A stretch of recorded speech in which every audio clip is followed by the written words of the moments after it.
You are more than welcome to skip this video. If you've gone through the process of setting up your personal profile, then you're smart. You've figured this out already. This is essentially the same thing, but for your business. So that's where the main file lives. You'll see there's a few other files in that folder.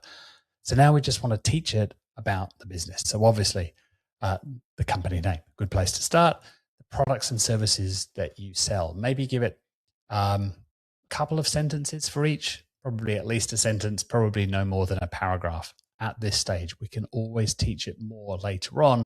We can put that additional information potentially in other files later on. It could also live in here. Most of these files, I've sort of got a mental limit of probably around about 500 lines. Definitely not a hard limit, just a rough rule of thumb. It could be as small as 50 lines. Teach it about your audience, though. Who's your target market? Who are you going after? Give it information about that so that when it's helping you brainstorm ideas for blog posts or designing images or designing a new product or chatting about pricing strategy, the more information you give it about who you are serving, who you want to be a hero to, as Dan Sullivan would say, the better it's going to do. And then, current priorities is really helpful too.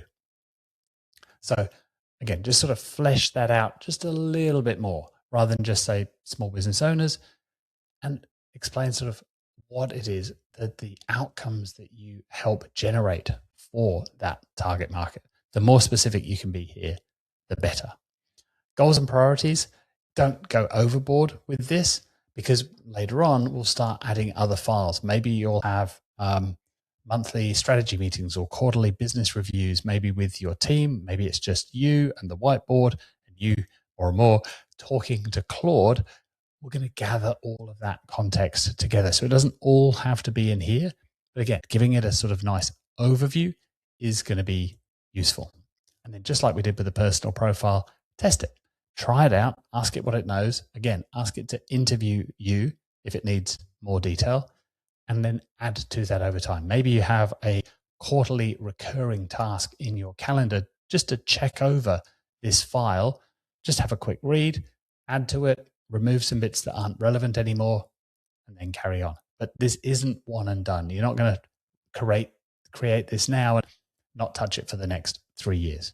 You will update this, and Claude will also update this. You can say, hey, we just had a chat about that new service that we're adding. Can you make sure you add that to the relevant business context documents? You don't even need to know the proper name. Just ask Claude to remember it, ask it to add it to the relevant markdown file.